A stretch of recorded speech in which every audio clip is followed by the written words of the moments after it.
나눌 말씀은 민수기 29장입니다. 여러분 민수기라는 성경은 우리 새벽에도 말씀을 나누지만 훈련에 관한 책입니다. 10장까지 시내산에서 율법을 받고 또 성막을 완성한 백성들은 출발할 준비를 하게 되고요. 10장 11절부터 실제로 구름이 떠오르면서 광야를 출발하게 되는데 이스라엘 백성들이 현실에 부딪혔을 때 실제로 원망하고 불평하는 일들이 벌어지게 되죠.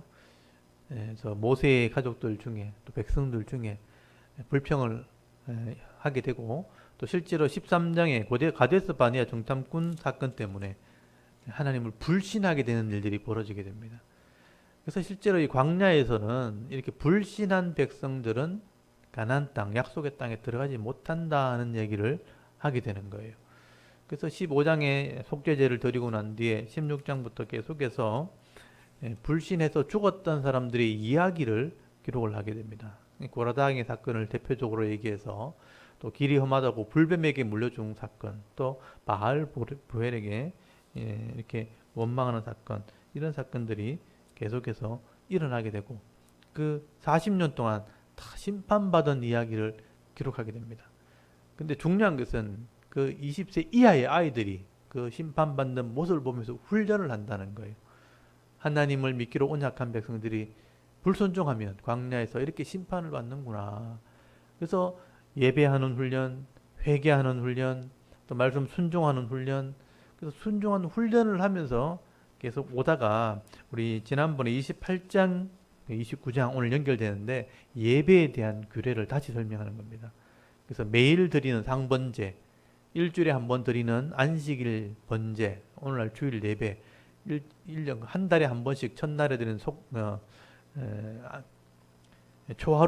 초하루의 예배, 그리고 1년의 절기에 대한 예배를 설명하면서 28장에서 29장 연결되어 있는 거죠.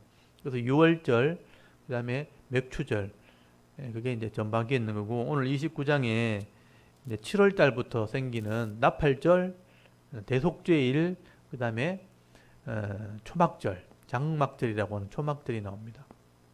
그래서 오늘 29장, 민수기 29장은 예배에 대한 훈련, 예배에 대한 원리를 설명하는 겁니다. 그래서 28장에 설명했던 매일 드리는 예배, 일주일, 주일 예배, 한 달 예배, 그 다음에 절기에 대한 것을 설명하면서 초막절까지 오게 되었다 하는 얘기를 기억을 하셔야 돼요. 그래서 29장 1절에 보면 일곱째 달이라고 7월 달이죠. 초하루가 나팔절, 이스라엘로 말하면 새해입니다. 새해. 7월 달이 새해예요. 그래서 나팔을 불면서 새해를 시작하는 거예요. 그래서 29장 1절에 보면 일곱째 달에 이르러는 그 달 초하루에 성례로 모이고 아무 노동도 하지 말라. 이는 너희가 나팔을 불 날이니라. 나팔을 불 날이 뭐냐면 새해, 새로운 출발이라는 뜻이에요. 그래서 예배를 드리면서 그 7월을 시작하고 그 다음에 7절에 보시면 일곱째 달 열흘날이 나오죠. 이게 대속죄일입니다. 그래서 1년에 한 번 대제사장이 이 지성소까지 이 속죄의 피를 들고 들어가는 날이에요. 그래서 1년 동안 백성의 죄를 속하는 날, 반드시 스스로 괴로워하면서 회개하는 날. 그래서 여기 7절부터 7월 10일, 7월 일곱째 달 열흘날은 예배를 드리는데 8절에 번제, 9절에 소제, 그다음에 11절에 보면 속죄제, 상번제와 함께 소제와 전제와 속죄제를 드리라. 그래서 회개하는 날입니다. 그 다음에 12절에 보면 7월 15일, 일곱째 달 15째 날이니까 15일이죠. 15일 날은 초막절입니다. 장막을 지어놓고 일주일 동안 광야에서 하나님을 예배하는 겁니다. 이때 이제 성경을 낭독하고 하나님 말씀을 묵상하는 그런 절기를 지키게 되는 거예요. 이때 이제 가을 과일들, 처음에는 맥추절이나 6월달에는 첫 이삭 또는 보리, 밀 이런 걸 거둔다면 이 초막절에는, 장막절, 가을에는 과일들을 수확을 하게 되고 창고에 들이기 때문에 수장절이라고 말하죠. 그래서 양식을 주신, 과일을 주신 그 하나님께 감사하면서 장막절 지키면서 광야를 생각하며 묵상을 하는 겁니다. 그래서 거기 12절에 보시면 일곱째 달 15째 날에 너희는 성회로 모이라고 되어 있고 아무 일도 하지 말고 일회, 그러니까 일주일 동안 요 앞에 절기를 지키죠. 그래 일주일 동안 초막절을 지킵니다. 그래서 13절에 번제를 드리고 14절에 소제를 드리고 16절에 여기 상번제와 소제와 전제와 속죄제를 드리라. 매일마다 이렇게 예배를 드려요. 이 첫째 날, 그 다음에 17절에 둘째 날도 똑같이 상번제처럼 예배를 드리고 속죄제를 드리고 그 다음에 20절에 셋째 날에도 똑같이 내용이 똑같습니다. 속죄제를 드리고 또 번제를 드리고 그다음 23절에도 제사를 똑같이 드리죠. 하나님께 드리죠. 제물을 바치고 번제를 드리고 또 속죄제를 드립니다. 26절에도 다섯째 날, 29절에 여섯째 날, 그 다음에 32절에 일곱째 날, 그리고 이제 35절에 여덟째 날에 장엄한 대회로 모일 것이요. 아무 일도 하지 말라. 그래서 그때 마지막 예배를 드리게 됩니다. 번제를 드리고 거기 38절에 상번제, 소제, 전제 외에 순념수 한 마리로 속죄제를 드리면서 초막절을 끝을 내죠. 그래서 39절에 보면 내가 이 절기를 당하거든 여호와께 이같이 드릴지니 이는 너희의 서원제나 낙헌제로 드리는 번제, 소제, 전제, 화목제 외에 드릴 것이니라. 모세가 여호와께서 모세에게 명령하신 모든 일을 이스라엘 자손에게 말했다. 그래서 이제 1절에 보시면 거기 백성들에게 이 규례를 가르치도록 되어 있거든요. 그래서 이제 백성들에게 이 규례를 설명을 하게 되는 겁니다. 여기 28장 1절 2절에 보면 여호와께서 모세에게 말씀하여 이르시되 이스라엘 자손에게 명령하여 그들에게 이르라. 그러니까 이스라엘 백성 전체에게 이것을 가르치도록 되어 있고 모세는 이 자손들에게 이스라엘 자손들에게 이것을 가르쳤다, 말했다. 너희는 1년이라는 시간 안에 이렇게 매일 예배, 주일 예배, 초하루 예배, 그다음 절기의 예배를 하나님께 드려야 된다. 이 말은 이 시간 속에서 하나님을 잊어버리지 말라는 거예요. 그러니까 하나님과 동행하는 게 은혜이기 때문에 내 혼자 살아가는 것이 연약함을 드러내는 것이기 때문에 예배하는 삶을 잊어버리지 말라. 이게 예배에 대한 규례입니다. 그래서 구약에 이미 예배에 대한 규례를 이렇게 설명했다는 것을 기억하셔야 돼요. 그래서 이것 예배 드리지 않아서 사람이 그 자리에서 뭐 벼락 맞아 죽고 뭐 병이 걸려 죽고 이게 아닙니다. 영적으로 새로워진다는 거예요. 이게 유익이 되고 은혜가 되고 복이 되는 이거를 잃어버리지 말고 이걸 소외시키지 말라. 예배가 항상 하나님 앞에 드려지는 귀한 예배라는 것을 기억하라. 기억하는 게 믿음이라는 뜻이에요. 그래서 예배의 규례가 민수기 28장 29장에 나와 있다 하는 것을 기억하셔야 됩니다. 하나님이 우리들에게 가르쳐 주신 규칙, 규례고 법입니다. 그 다음에 30장에 넘어가면 서원에 대한 얘기가 나와요.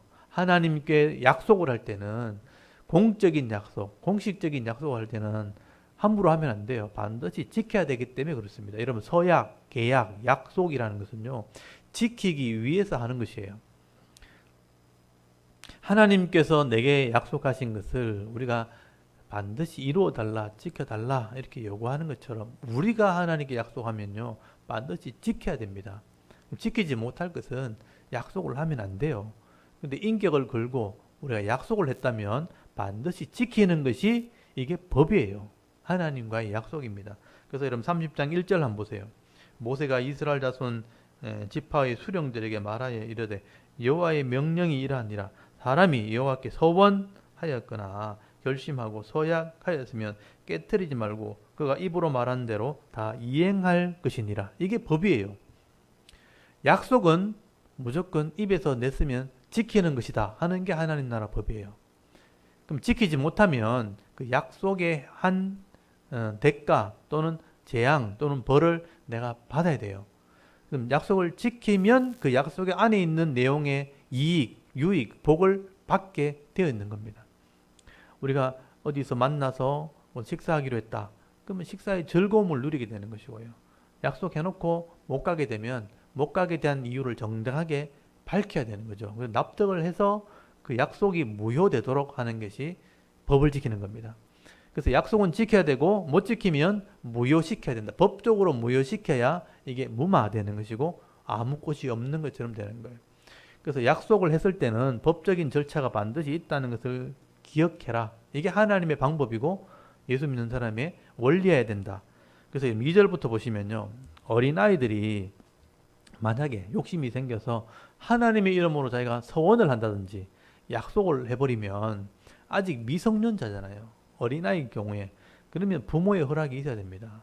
부모가 그 하나님과 서약하는 얘기를 듣고도 모른 척하면 그건 인정하는 것이 되는 거예요. 그래서 2절 보세요. 사람이 여호와께 서원하였거나 결심하고 서약하면 깨뜨리지 말고 그가 입으로 말한 데서 다 이행할 것이니라. 이래놓고 3절에 또 여자가 만일 어려서 어린아이죠. 그 아버지 집에 있을 때 여호와께 서원한 일이나 스스로 결심하려고 한 일이 있다 하자. 어린아이 미성년자가 하나님의 이름으로 약속을 했어요. 근데 4절 그의 아버지가 그의 서원이나 그가 결심한 서약을 듣고도 그에게 아무 말이 없으면 들었는데 아무 얘기하지 않는다 인정한 거예요.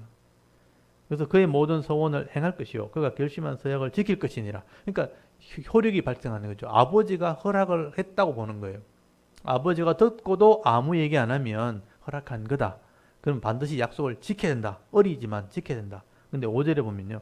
그러나 그의 아버지가 그것을 듣는 날에 허락하지 아니하면 아버지가 들어봤을 때 어른이 들었을 때 이거 합당하지 않다. 안 된다.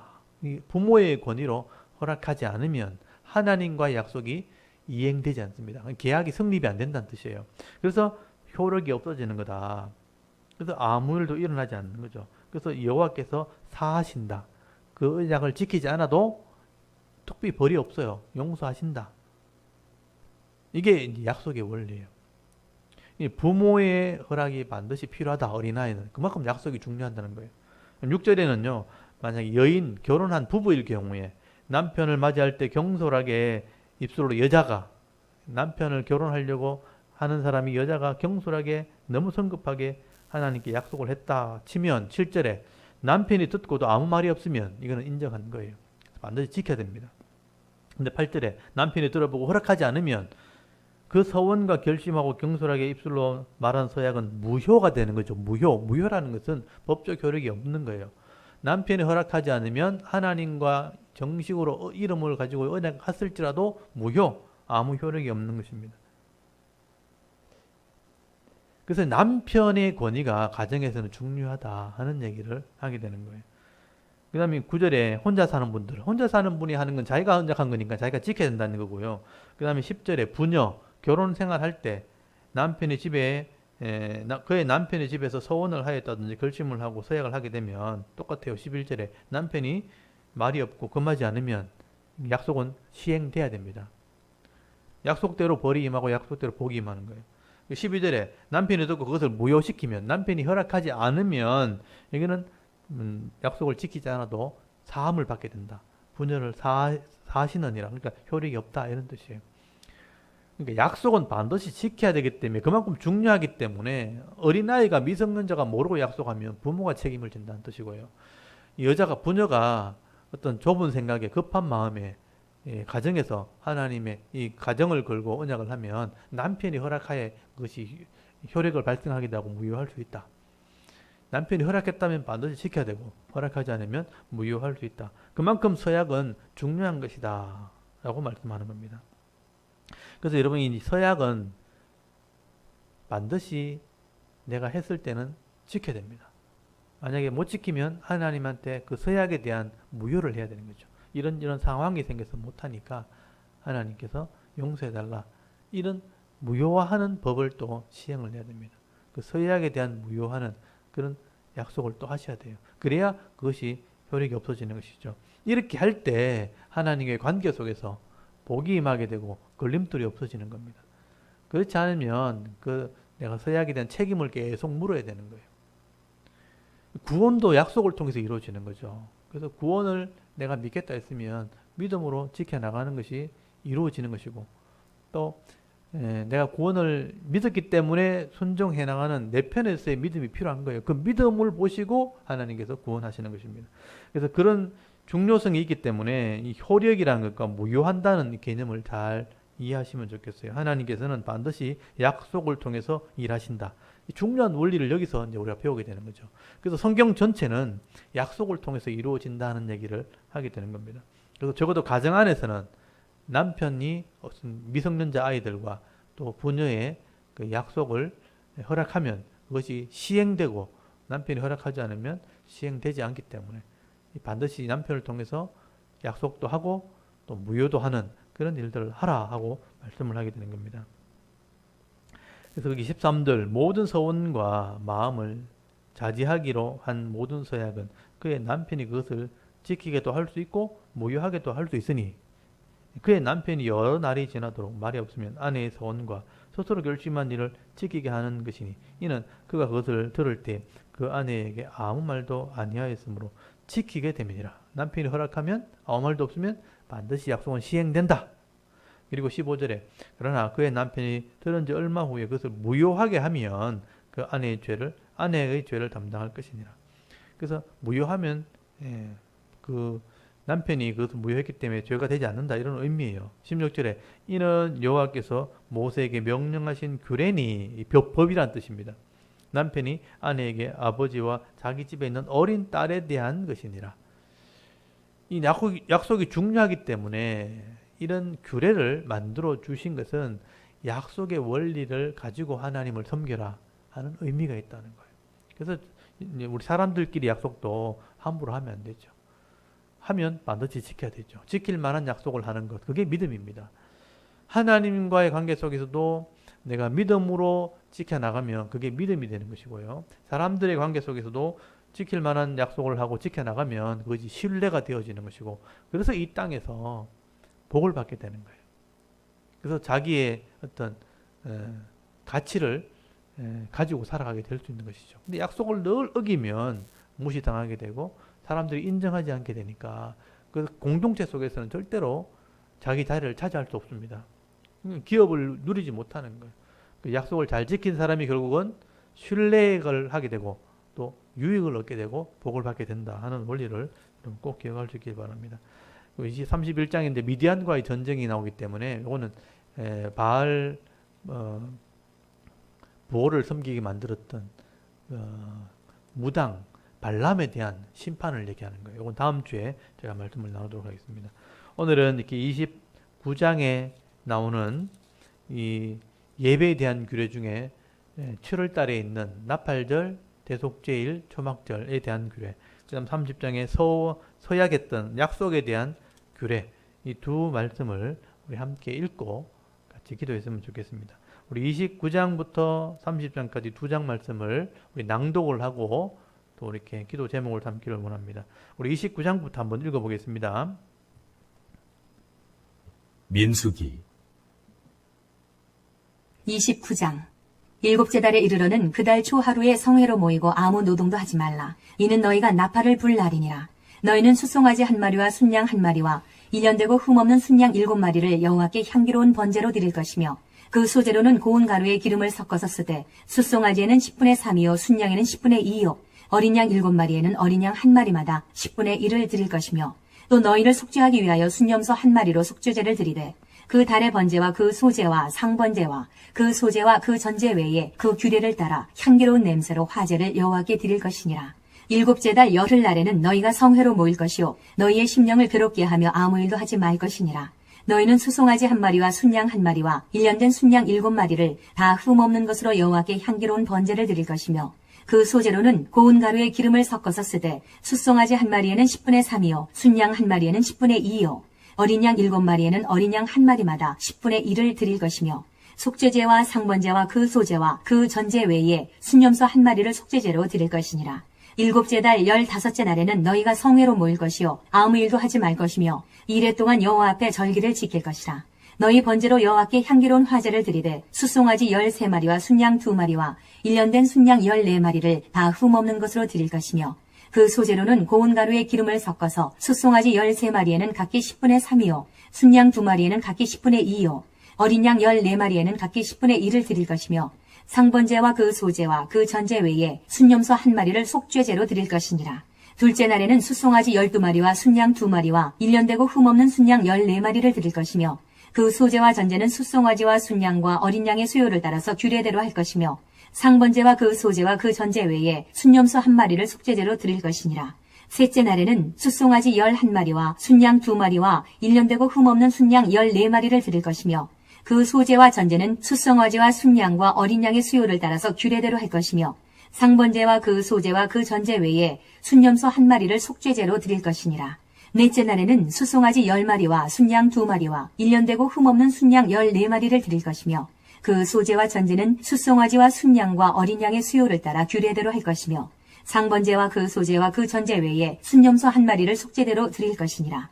다섯째 날에는 수송아지 9마리와 순양 2마리와 1년 되고 흠없는 순양 14마리를 드릴 것이며 그 소재와 전제는 수송아지와 순양과 어린 양의 수요를 따라서 규례대로 할 것이며 상번제와 그 소재와 그 전제 외에 순념소 1마리를 속죄제로 드릴 것이니라. 여섯째 날에는 수송아지 8마리와 순양 2마리와 1년 되고 흠없는 순양 14마리를 드릴 것이며 그 소재와 전제는 수송아지와 순양과 어린 양의 수요를 따라서 규례대로 할 것이며 상번제와 그 소재와 그 전제 외에 순념소 1마리를 속죄제로 드릴 것이니라. 일곱째 날에는 수송아지 7마리와 순양 2마리와 1년 되고 흠없는 순양 14마리를 드릴 것이며 그 소재와 전제는 수송아지와 순양과 어린 양의 수요를 따라 규례대로 할 것이며 상번제와 그 소재와 그 전제 외에 순념소 1마리를 속죄제로 드릴 것이니라. 여덟째 날에는 장엄한 대회로 모일 것이요 아무 일도 하지 말 것이며 번제로 여호와께 향기로운 화제를 드리되 수송아지 1마리와 순양 1마리와 1년 되고 흠없는 순양 7마리를 드릴 것이며 그 소재와 전제는 수송아지와 순양과 어린 양의 수요를 따라 규례대로 할 것이며 상번제와 그 소재와 그 전제 외에 순념소 1마리를 속죄제로 드릴 것이니라. 너희가 이 절기를 당하거든 여호와께 이같이 드릴지니 이는 너희의 서원제나 낙헌제로 드리는 번제, 소제, 전제, 화목제 외에 드릴 것이니라. 모세가 여호와께서 모세에게 명령하신 모든 일을 이스라엘 자손에게 말하니라. 아멘. 30장. 모세가 이스라엘 자손 지파의 수령들에게 말하여 이르되 여호와의 명령이 이러하니라. 사람이 여호와께 서원하였거나 결심하고 서약하였으면 깨뜨리지 말고 그가 입으로 말한 대로 다 이행할 것이니라. 또 여자가 만일 어려서 그 아버지 집에 있을 때에 여호와께 서원한 일이나 스스로 결심하려고 한 일이 있다고 하자. 그의 아버지가 그의 서원이나 그가 결심한 서약을 듣고도 그에게 아무 말이 없으면 그의 모든 서원을 행할 것이요 그가 결심한 서약을 지킬 것이니라. 그러나 그의 아버지가 그것을 듣는 날에 허락하지 아니하면 그의 서원과 결심한 서약을 이루지 못할 것이니 그의 아버지가 허락하지 아니하였은즉 여호와께서 사하시리라. 또 혹시 남편을 맞을 때에 서원이나 결심한 서약을 경솔하게 그의 입술로 말하였으면 그의 남편이 그것을 듣고 그 듣는 날에 그에게 아무 말이 없으면 그 서원을 이행할 것이요 그가 결심한 서약을 지킬 것이니라. 그러나 그의 남편이 그것을 듣는 날에 허락하지 아니하면 그 서원과 결심하려고 경솔하게 입술로 말한 서약은 무효가 될 것이니 여호와께서 그 여자를 사하시리라. 과부나 이혼당한 여자의 서원이나 그가 결심한 모든 서약은 지킬 것이니라. 부녀가 혹시 그의 남편의 집에서 서원을 하였다든지 결심하고 서약을 하였다 하자. 그의 남편이 그것을 듣고도 아무 말이 없고 금하지 않으면 그 서원은 다 이행할 것이요 그가 결심한 서약은 다 지킬 것이니라.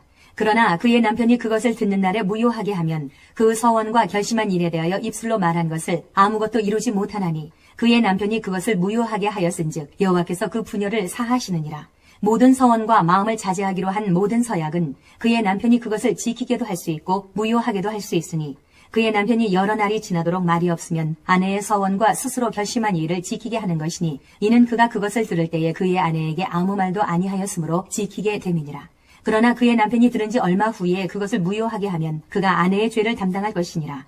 이는 여호와께서 모세에게 명령하신 규례니 남편이 아내에게 아버지가 자기 집에 있는 어린 딸에 대한 것이니라. 아멘. 오늘 여기까지 읽도록 하겠습니다. 오늘도 예배하기를 원하시는 하나님, 또 약속대로 우리가 신실하게 또 순종하며 살기를 원하시는 하나님 마음을 우리가 잘 깨달으시고 하나님과의 약속, 사람들에 관한 약속, 믿음으로 잘 지키셔서 이 땅에서 믿음의 복 내게 주시는 신뢰의 은혜를 받아 누릴 수 있기를 바랍니다. 그리고 매일마다 예배드리는 이 말씀의 순종을 따라서 내게 주시는 하루 동안의 분복을 잃어버리지 않는 성도가 되게 하옵소서. 같이 한번 기도하고 예배를 마치도록 하겠습니다. 다 같이 하나님께 먼저 기도드리겠습니다. 하나님 은혜를 참 감사합니다. 오늘 오후에도